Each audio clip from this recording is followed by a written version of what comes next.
Thank you very much for giving me the opportunity to present this paper online at the Knowledge Building Summer Institute in Mexico. My name is Rolf.k and I work at Østfold University College in Norway. The title of my presentation is Metadiscourse in Knowledge Building. Is it a question about written or verbal metadiscourse?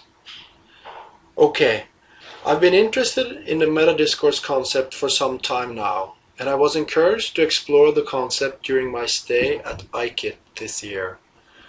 So from what I know, knowledge building pedagogy actually seems to be one of the few theories which give metadiscourse a quite important role in the theory. I've also been interested in the concept because it is actually quite similar to the metacommunication concept, which has been used within some research areas in psychology. Okay, so how do we define metadiscourse in knowledge building? Actually, most definitions are quite short, but I've chosen to show you Monica Resendes' definition, which I find more comprehensive. Resendes and other researchers claim that there will occasionally be a need to reflect on the state and direction of the community's discourse itself. In this context, metadiscourse can therefore be described as a discussion about the discussion. Furthermore, Resendes writes that metadiscourse can serve as a type of formative evaluation that can help a community both to assess their achievement up to the current point and also decide on a future plan of action. As we can see, Resendes clearly focuses on metadiscourse as a verbal activity. I've also found other research papers about knowledge building which use the metadiscourse concept in a similar way. For example, I found 3 papers published by Zhang with others where the concept also is used to describe a kind of formative evaluation of the collective knowledge advancement. In addition, Van Alst also relates the metadiscourse concept to a major review of the collective work in one of his research papers. And if we look at the description of how metadiscourse can help students, we see that the metadiscourse is very much about the academic content and ideas. So one interesting question would be if this kind of metadiscourse also could be done in an online environment through written metadiscourse.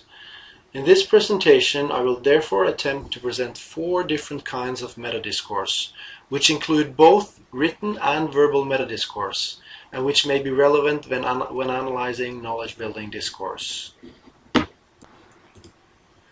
First, I want to highlight metadiscourse as a verbal discourse about the written discourse.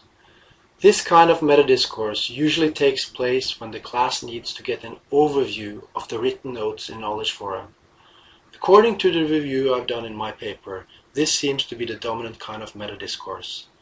A common strategy seems to be to let the whole class discuss the notes they've produced in Knowledge Forum together. At some point, the teacher needs to engage the students in a discussion about their own collective work. Then it is often necessary to redefine and narrow down the problems. Usually this is done by projecting the work in Knowledge Forum onto a screen, which is visible for everyone in the class. The teacher then tries to encourage knowledge advancement by posing open questions and reading aloud some of the written notes in the database. Recent research also indicates that different statistical tools can be used to reflect around how the collective work is progressing. These tools can summarize class activities in Knowledge Forum, and through visualization of the data, it might be easier to get an overview of the activities. Still, the verbal metadiscourse seems to be necessary.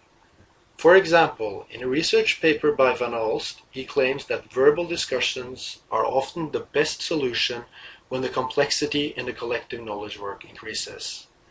If these talks are absent, work on Knowledge Forum may actually be disconnected from the educational culture of the class and may feel like a special project. So, to sum up, several research papers within the knowledge building research area indicate the importance of verbal metadiscourse. It seems as if the metadiscourse helps the class make more time-efficient decisions than what one could do in a written metadiscourse. As the picture also illustrates, verbal metadiscourse is often connected to plenary discussions, either in big groups or in the whole class. Okay, so what then about doing a verbal discourse about the verbal discourse? One example might be if the teacher discusses conversational rules or knowledge building norms with the students. In a research paper by Zhang, several such examples are mentioned. For instance, the question, is this discourse getting anywhere? Or another question might be, are we doing knowledge building now? Nevertheless, because of the amount of people working together and the complexity of the collective work in knowledge building, there always seems to be a need of some kind of written storage of the work. This might be a main difference from collaboration in smaller groups. Thirdly, one can have a written discourse about the verbal discourse. According to the research study by Resendes with others, students moved on to writing a knowledge forum after they had finished their meta-discourse discussions. They often formed small groups or they worked in pairs to find resources to help them learn more about the important terms they had just discussed in the meta-discourse sessions. Students engaged in collaborative writing and discussions. This activity might be interpreted as a written discourse about the verbal discourse. In addition, in a study by Zhang with others, the whole class has a metacognitive meeting once every 2 weeks where they evaluate their academic progress. Interestingly, before each meeting, students are given time to read the online entries of their peers. They then contribute with new and deeper questions in Knowledge Forum by using the discourse scaffold I need to understand. This work might also be interpreted as a written metadiscourse about the forthcoming verbal metadiscourse. Another example would be if the students ask the teacher if they can write their ideas from a class discussion in Knowledge Forum. One could, for example, also write a summary about a KB talk in Knowledge Forum. Finally, one can also have a written discourse about the written discourse. For example, in Knowledge Forum, it is possible to do a rise above to simplify the collective knowledge and bring it to a new level.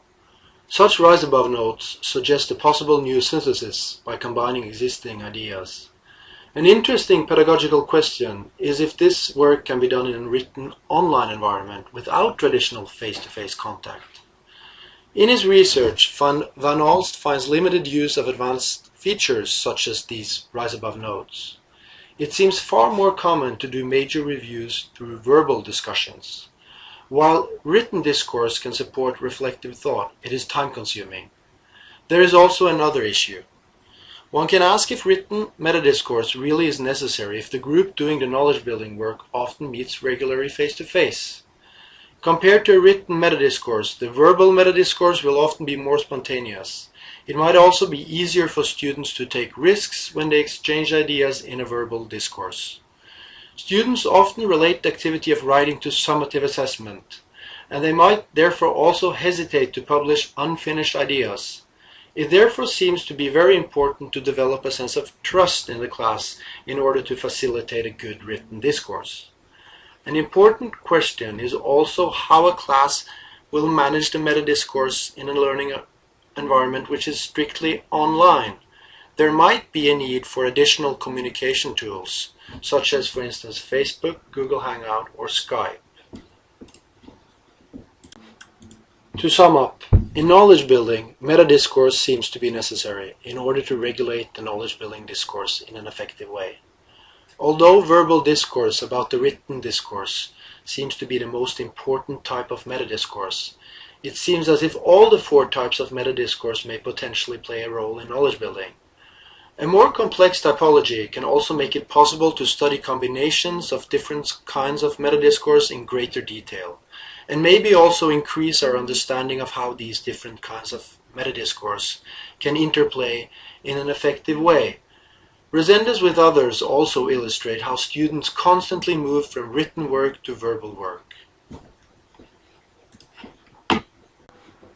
More qualitative research will hopefully increase our understanding of this interesting concept. Thank you for your time.